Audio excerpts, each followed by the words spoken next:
तर आजचा आपला जो काही मराठीतला एक मराठी विषयातला एक दुसरा एक आपला पाठ नवीन एक पाठ शिकणार आहोत.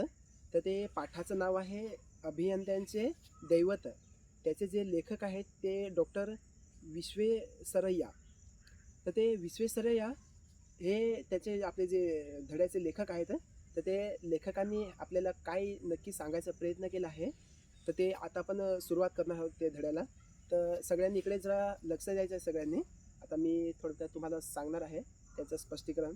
नेमकं त्या धड्यामध्ये किंवा ते पाठामध्ये नेमकं काय सांगितलं आहे किंवा काय सांगण्याचा प्रयत्न केला आहे लेखकांनी, ते थोडक्यात मी तुम्हाला सांगणार आहे. तर थोडक्यात सगळ्यांनी इकडे जरा लक्ष द्यायचं आहे. तर त्याचे लेखक आहेत, ते धड्याचे लेखक आहेत डॉक्टर यशवंत पाटणे. त्यांचा जन्म झाला आहे 1958. तर त्यांची काही प्रसिद्ध लेखक आहेत, ते प्रसिद्ध लेखक.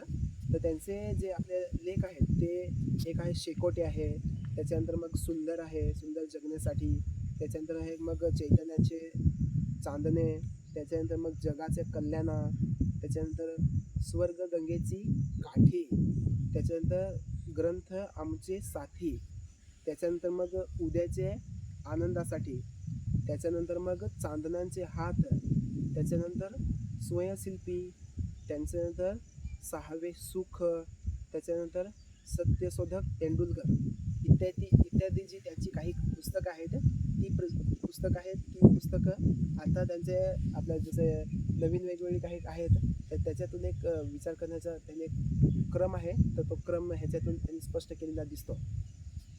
तर आता आपण त्यांचं थोडक्यात काय दिलेलं आहे, तर ते थोडक्यात आपण याच्या माध्यमातून थोडं बघणार आहोत आपण काय दिलेलं आहे. तर त्यांच्या माध्यमातून त्यांनी या आता आपण लगेच धड्याला सुरुवात करणार आहोत. तर त्यांच्या या विश्वाचा पसारा अफाट आहे, ईश्वर त्यांचा नियाता आहे, तोच पृथ्वीचे नंदनवन करण्यासाठी विश्वेश्वरय्या यांच्यासारखे अभियंते पाठवत असतो. म्हैसूरचे वृंदावन उद्यान ही या अभियंत्याची अद्भुत निर्मिती 15 सप्टेंबर 1861 ते 14 एप्रिल 1962 असे शतकोत्तर आयुष्य लाभलेल्या विश्वेश्वरय्याच्या पूर्वजांचे गाव होते. आंध्र प्रदेशातील मोक्षगुंडम हे त्यांचे जन्मगाव होते. कर्नाटकातील महन हदळी. तर हे लेखकांनी एक या आपल्या त्यांचं जे एक लेख दिलेला आहे. तर ते लेखमध्ये त्यांनी जो आपला ईश्वराचा नियत आहे, तर तो नियतातून त्यांनी एक असं सांगायचा प्रयत्न केला आहे की या पृथ्वी जी आहे ती पृथ्वी एक नंदनवन आहे. ते पृथ्वीला नंदनवन असं एक लेखकाने एक नाव दिलेलं आहे. तर त्यांनी जे आपले विश्वेश्वरय्या ह्या जे आपले लेखक आहेत, तर त्यांनी हे पृथ्वीला एक नंदनवन म्हणून म्हटलेलं आहे. तर त्यांची जी काही अभियंते आहेत, तर ते आहेत ते त्यांच्या माध्यमातून त्यांनी जी काही निर्मिती केली आहे, ती निर्मिती फार महत्त्वाची आहे. तर ती जी तारीख आहे 15 सप्टेंबर 1861 ते 14 एप्रिल 1962 या दरम्यान. तर त्यांनी काही जे त्यांचे मुख्य काही कामं आहेत, ते कामे ह्याच्यामध्ये दिलेले आहेत. तर त्यांचे जे अभियांत्रिकी किंवा शिक्षणाचा व नोकरीचा प्रारंभ झाला ते महाराष्ट्रातील नाशिक जिल्ह्यात. अशी ही नावातली विश्वासात्मकता त्यांच्या प्रत्यक्ष जीवनातही अवतरली होती. आशावादी मनुष्य नेहमी एक नवी स्फूर्ती व नवी शक्ती वावरत असतो. तो शांततापूर्ण व सफल जीवनासाठी शरीरापेक्षा मनाला अधिक महत्त्व देतो. तर लेखकांनी एक असं सांगायचा प्रयत्न केला आहे की एखादा व्यक्ती असेल, तर तो जर शांततापूर्व किंवा शांतताशील असेल, तर तो त्याच्या आयुष्यामध्ये, त्याच्या जीवनामध्ये तो एका ठिकाणी जर सफल झाला, तर तो आयुष्यामध्ये खूप पुढे जात असतो. जसं आपण एखादं जर कामाच्या ठिकाणी जर आपण गेलो, तर ते काम आपल्याला करायचं असेल, तर त्याच्याकडे जर आपण समजा एका ठिकाणी कोणतं पण काम असेल, जसं आपले एका ठिकाणी कामाला गेलो, एका ठिकाणी कंपनीमध्ये जॉईन केली, किंवा एका ठिकाणी जर आपण काम करण्यासाठी गेलो, तर ते कामं आपल्याला कशी, जर आपण ते कामाकडे जसं एका चांगल्या प्रकारे त्यांच्याकडे लक्ष दिलं, ते जर काम मनापासून केलं किंवा त्याच्याकडे जर एका मोठ्या प्रमाणात जर आपण त्याच्याकडे कामाकडे लक्ष दिलं, तर ते लक्ष देऊन ते काम जर एका चांगल्या प्रकारे जर आपण शिकलो, तर ते काम शिकल्यानंतर आपल्याला ते आयुष्यामध्ये आपल्याला कुठे ना कुठेतरी एका कामात नव्हे तर दुसऱ्या ठिकाणी देखील ते आपल्याला खूप कामात येत असतं. तर आपल्या लेखकांनी तेच प्रकारातून आपल्याला एक सांगण्याचा एक प्रयत्न केला आहे. तर आपण आता थोडं पुढे बघणार आहोत नेमकं जे लेखकांनी काय सांगितले आहे ते. तर शालेय शिक्षण घेत असतानाच विश्वेश्वरय्या आपल्या सुसंस्कृत पित्याला पारखे झाले. परिस्थिती त्यांची बेताची होती, पण आई मनाची श्रीमंत होती, जिद्दी होती. तरीही शिक्षणाचा भार आईवर पडू नये म्हणून विश्वेश्वरय्यांनी शिकवण्या करून पैसे उभे केले. पुष्कळ कष्ट केले.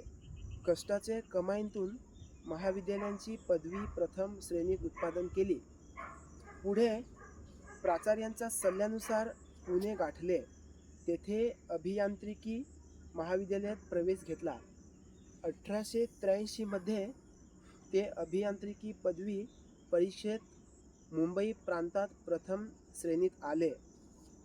मुंबई सरकारच्या नाशिक विभागात सार्वजनिक बांधकाम खात्यात सहाय्यक अभियंता पदावर त्यांना नियुक्त करण्यात आले.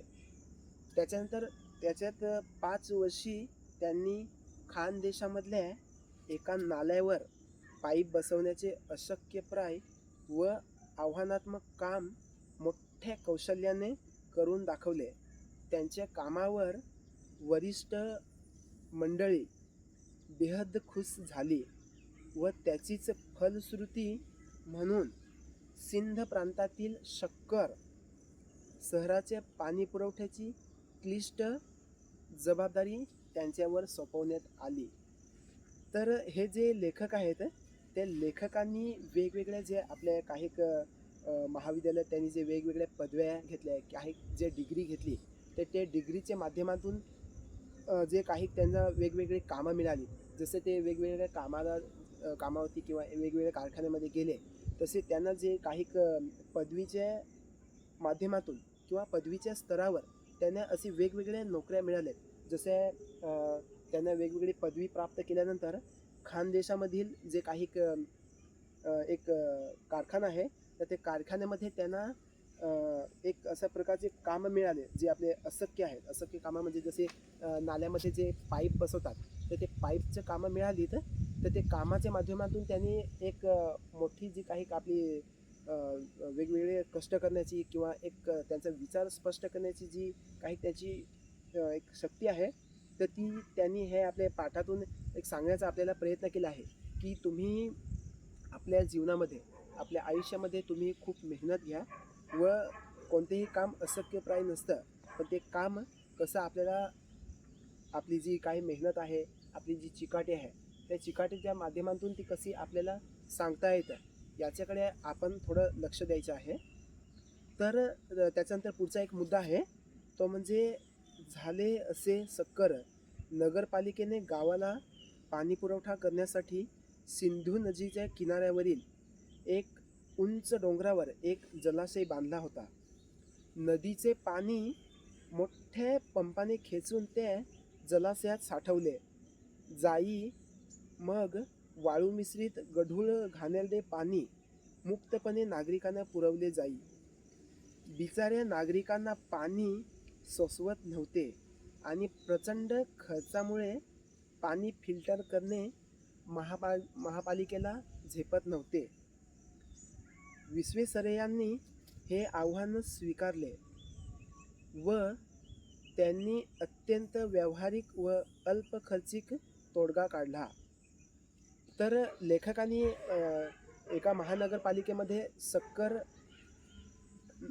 एक जी महानगरपालिका आहे, त्या महानगरपालिकेमध्ये जो पाणी पुरवठा आहे तो सिंधू नदीचे जे आपले किनारपट्टी, तर ते किनारपट्टीचे जे आपल्या आजूबाजूला जी काही जलाशय जे आपल्या लेखकांनी काही उभारली किंवा जी लेखकांनी काही जलाशय बांधलीत, तर ते बांधलेल्या जलाशयांतून जो काही पंपाने जो काही केला जाणारा जो काही पाणी पुरवठा आहे, ते पाणी पुरवठ्याच्या माध्यमातून जे आपल्या पिण्यासाठी मिळणारं जे पाणी आहे, तर ते पाणी जे आपल्या आजूबाजूची असणारी जे लेखकांच्या घराच्या आजूबाजूची जी राहणारी लोकं असतील किंवा जी माणसं असतील, तर ते माणसांना कसं लेखकांनी जे पाणी आहे ते पाणीचा कसा पुरवठा सगळ्या लोकांना पिण्यासाठी पाण्याचा पुरवठा लेखकांनी आपल्या खर्चांतून किंवा जे आपल्या स्वतःच्या माध्यमांतून लोकांना पिण्यायोग्य पाणी किंवा पिण्यासाठी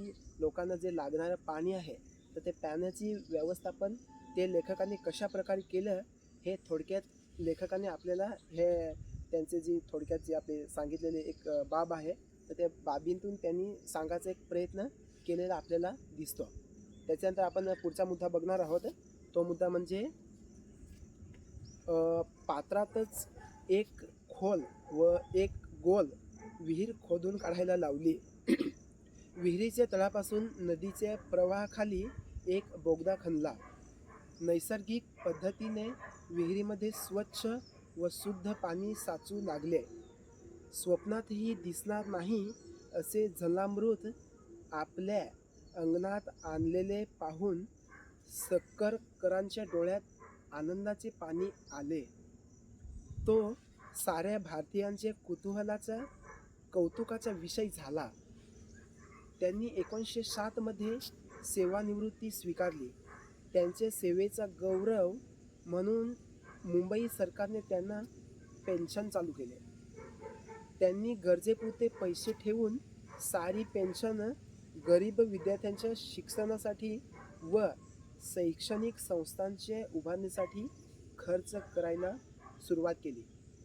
तर लेखकांनी काही अशी सेवेची काही कामं केली, तर ते कामांतून त्यांना जो काही मुंबई आपली सरकारने काही जो त्यांना मिळणारे जे पैसे आहेत किंवा जो त्यांना पेन्शन चालू केलं, त्या पेन्शनच्या माध्यमातून गोरगरीब लोकांना किंवा गोरगरीब जनतेला त्यांनी कसा एक प्रकारचा मदतीचा हात लावला व लोकांची जी सेवा केली किंवा जो लोकांचा जे काही अडचणी असतील, काही लोकांचे जे काही सेवा असतील, तर ते सेवा त्यांनी करायला चालू केलेले आहेत. त्याच्यानंतर आहे निवृत्तीनंतर स्थापत्यशास्त्रातील प्रगतीचे अवलोकन करण्यासाठी विश्वेश्वरय्या युरोपच्या दौऱ्यावर गेले होते. दौऱ्यावर असतानाच त्यांना अचानक एक तार आली होती. तार होती हैदराबादच्या निजामांची. धोका निर्माण झाला होता. खवळलेल्या जलाशी सामना करण्यासाठी विश्वेश्वरय्या नावाचे आधुनिक अगस्ती युरोपचा दौरा अर्धवट सोडला. हैदराबादला आले. तब्बल 6-7 महिने झुंज देऊन मुसा नदी मानवांच्या ताब्यात राहील अशी त्यांची कायमची अवस्था होती. तर लेखकांनी या सांगितलेल्या काही जे आपले त्यांचे जे काही स्पष्टीकरणातून किंवा त्यांचे जे काही गरजा आहेत, तर त्या गरजा त्यांनी कसं स्पष्ट केल्या आहेत ते इथे आपण थोडे पाहणार आहोत. तर ही किमया म्हैसूर संस्थानच्या महाराजांना समजली. त्यांनी तत्काळ विश्वेश्वरय्या हाती मुख्य अभियंत्यांची सूत्रे सोपवली. आपल्या कारकिर्दीच्या प्रारंभ काळातूनच त्यांनी कावेरी बंधाऱ्यांची योजना साकार केली. म्हैसूरजवळ असलेल्या आपल्या कारकिर्दीत प्रारंभ काळातच त्यांनी कावेरी बंधाऱ्यांची योजना साकार केली. म्हैसूरजवळ कृष्णसागर नावाचे अजस्त्र धारण उभे करून साऱ्या जगाचे लक्ष आपल्या कामगिरीकडे वेधून घेतले. महात्मा गांधी यांनी धरण बांधून चकित झाले. 8,600 फूट लांब, 101 फूट रुंद, 104 फूट उंच असा या धरणाच्या माथ्यावर 50 फूट उंच रुंदीचा रस्ता व धरणातील पाणी सोडण्यासाठी आपोआप उघडझाप करणारे 171 त्यांनी दरवाजे उघडले आहेत. धरणाच्या डाव्या बाजूला असलेला 60 मैल लांबीचा कालवा विश्वेश्वरय्या कालवा नावाने गौरवला जातो. त्यांनी जे काही त्यांचा एक धरण तयार केला.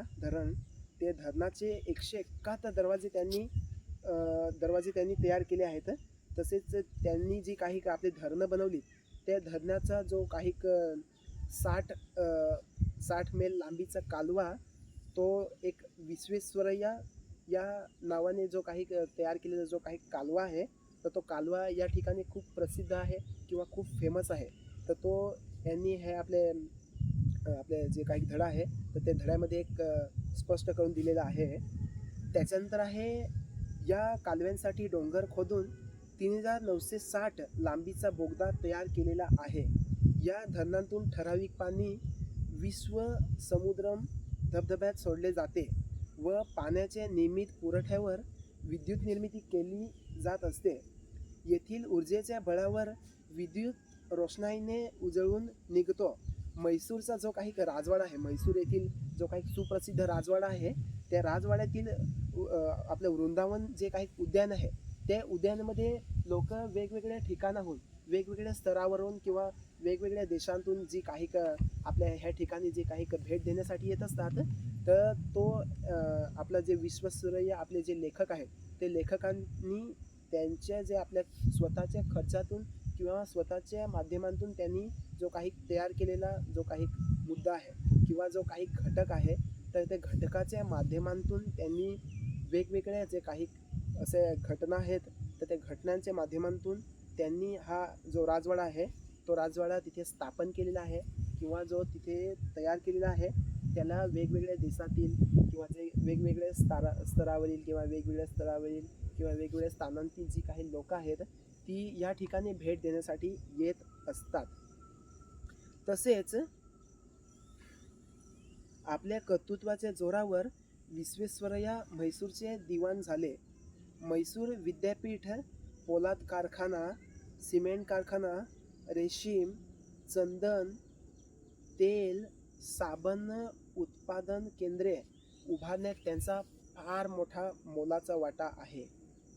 शिक्षण, उद्योग, शेती इत्यादी क्षेत्रातही त्यांनी नेत्रदीपक कामगिरी केलेली आपल्याला दिसून येत आहे.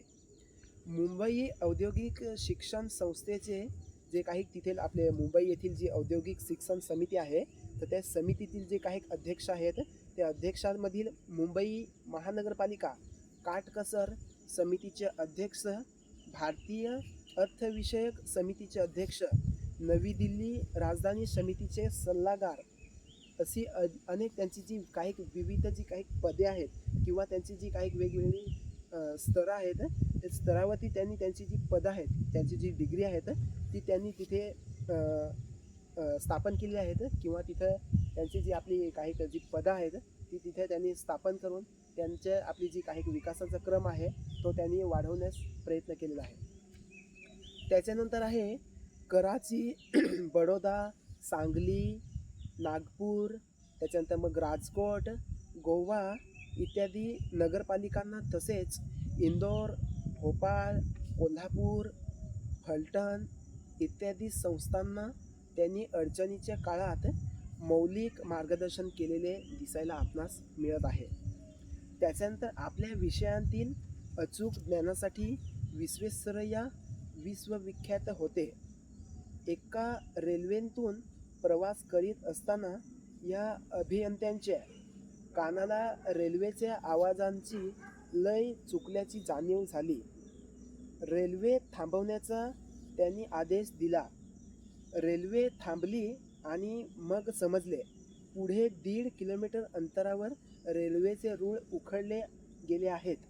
एका अभियंत्याच्या हुशारीने हजारो प्रवाशांचे प्राण त्यांनी काही वाचवले आहेत. ते असे प्रवास करत असताना जे असे प्रवास करत होते आपल्या रेल्वेमधून, तेव्हा त्यांना असं काही आढळून आलं की जे आपल्या रेल्वेचे ट्रॅक आहेत, जे आपल्या रेल्वेचे रूळ आहेत, ते रुळावरती जे काही रुळाचं आपले जे रूळ असतात, ते असे काही एका ठिकाणी उखडले गेले होते. तर ते त्यांनी काही जे त्यांचे काही मजूर होते किंवा त्यांचे जे काही माणसं होती, त्यांच्या माध्यमातून त्यांनी ते व्यवस्थित किंवा ते आपले त्यांचे जे सुधारण्याचं काम आहे, तर त्यांनी त्याचे आपल्या स्वतःचे पैशातून किंवा स्वतःच्या खर्चातून त्यांनी ते जे काम आहे ते त्यांनी एका चांगल्या प्रकारे त्यांनी ते पूर्ण केलं आहे व जे हजारो आपले जे ट्रेनमध्ये किंवा ते आपले गाडीमध्ये असणारे ते सगळे प्रवासी आहेत ते सगळ्यांचे प्राण त्यांनी वाचवले आहे असं थोडक्यात त्यांनी आपले हे माध्यमांतून त्यांनी एक स्पष्ट करण्याचा एक जो विचार आहे किंवा त्यांचे एक मत आहे जो त्यांचे एक चांगले एक मत आहे त्यांनी हे आपले पाठामध्ये त्यांनी स्पष्ट केलं आपल्याला बघायला मिळत आहे. त्याच्यानंतर आहे राष्ट्रबांधणीसाठी आपले उभे आयुष्य वेचणाऱ्या विश्वेश्वरय्यांना ब्रिटिश सरकारने सर हा किताब दिलेला आहे.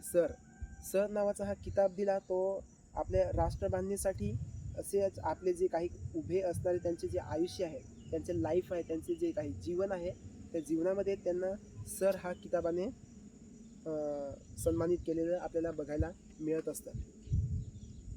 त्याच्यानंतर आहे विश्वेश्वरय्या हे विज्ञान युगातील विश्वकर्मा होते.